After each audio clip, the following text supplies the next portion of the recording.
यह खाली इसलिए नहीं बनाई जाती ताकि आप नीचे से ऊपर जा सके, बल्कि इसलिए भी बनाई जाती ताकि आप नीचे से ऊपर कंफर्टेबली जा सके।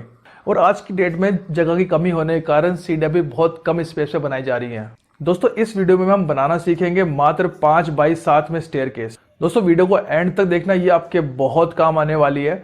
अगर अच्छी लगे तो इसको लाइक जरूर करना और शेयर जरूर करना उन लोगों को जिनको इसकी बहुत ज़रूरत है। तो चलिए वीडियो को शुरू करते हैं। दोस्तों आप किसी भी साइज़ में स्टेयर्स बनवा रहे हो, ये 5 चीज़ों की ज़रूरत आपको हमेशा पड़ती है। पहला है राइज़र यानी स्टेप की हाइट, दूसरा है ट्रेड यानी स्टेप की लेंथ, तीसरा है फ्लाइट थिकनेस यानी सीढ़ियों के नीचे जो स्लैब है उसकी थिकनेस कितनी होनी चाहिए जिससे वो टूटे नहीं, चौथा है स्टेप विड्थ यानी स्टेप की विड्थ कितनी होनी चाहिए जिससे आपको ऊपर आने जाने में दिक्कत ना हो, और पांचवा है एंगल यानी आपके सीढ़ियों का एंगल कितना होना चाहिए, क्योंकि एंगल ज़्यादा आप रख लेंगे तो ऊपर चढ़ने में और नीचे उतरने में आप बहुत थक जाएंगे। तो एंगल सही होना बहुत ज़रूरी है।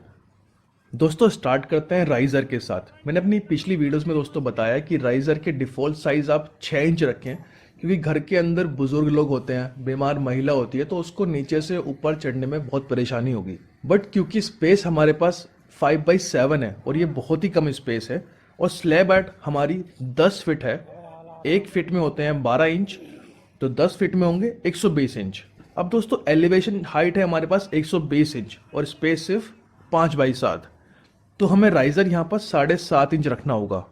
तो अगर हम कैलकुलेट करेंगे कितने नंबर ऑफ राइजर्स हमारे लगेंगे 5x7 में, तो 120 इंच को हम डिवाइड करेंगे 7.5 इंच से, तो दोस्तों हमारे आ जाएंगे 16 नंबर ऑफ राइजर्स। दोस्तों अब बात करेंगे हम ट्रेड की। देखिए मैंने पिछली वीडियोस में आपको बताया कि ट्रेड का डिफॉल्ट साइज आपको 10 इंच रखना है, क्योंकि काफ़ी बार ना अगर आप साइज कम रखते हैं तो पैर नहीं आता और बहुत अनकंफर्टेबल लगता है सीढ़ियों से ऊपर चढ़ना और नीचे उतरना। बट क्योंकि हमारे पास अभी जगह 5x7 फीट है, तो हम ट्रेड यहाँ पर रखेंगे दोस्तों 9 इंच। और नंबर ऑफ ट्रेड निकालने का बहुत ही आसान फॉर्मूला है, राइजर -1। तो हमारे नंबर ऑफ राइजर्स आए थे 16, तो 16 - 1 यानी 15 नंबर ऑफ हमारे ट्रेड्स रहेंगे। दोस्तों वीडियो में लास्ट तक बने रहे, मैं आपको बताऊंगा 5x7 में स्टेयर का टोटल डिजाइन बन के कैसे निकलेगा।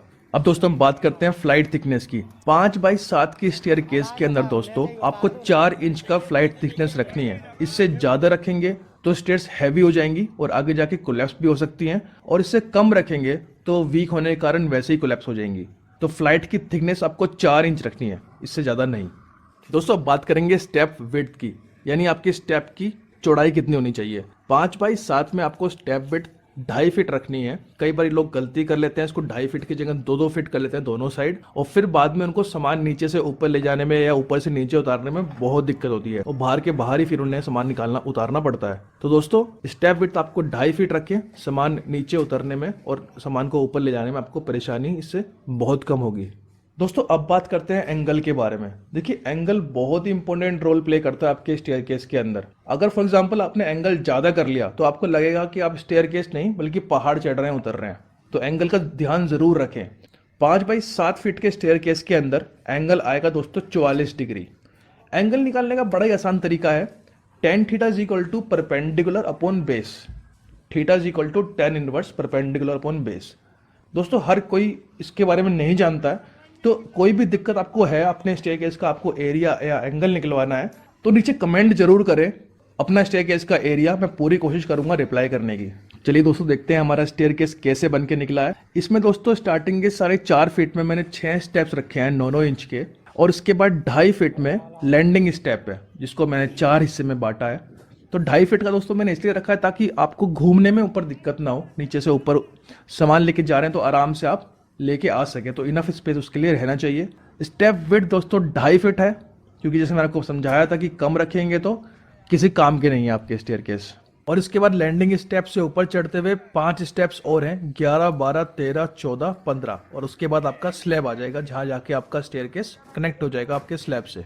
अब जो दोस्तों लैंडिंग स्टेप में 7, 8, 9, 10 हैं वो कुछ इस तरह से दिखेंगे। तो दोस्तों आपको समझाने के लिए मैंने ये बनाया है कि 7, 8, 9, 10 बन के कैसे निकलेंगे। और ये आपको पता ही है कि राइजर 7.5 इंच का था इसके अंदर, तो बनने के बाद इतनी हाइट ये गेन कर लेंगे। तो आपको समझना आसान हो जाएगा कि 7, 8, 9, 10 जो लैंडिंग स्टेप है इसको मैंने किस हिसाब से काटा है। दोस्तों वीडियो अगर आपको समझ में आई और अच्छी लगे तो जरूर लाइक करें, कमेंट करें कोई भी आपका क्वेश्चन हो और चैनल को उतार दो ना यार।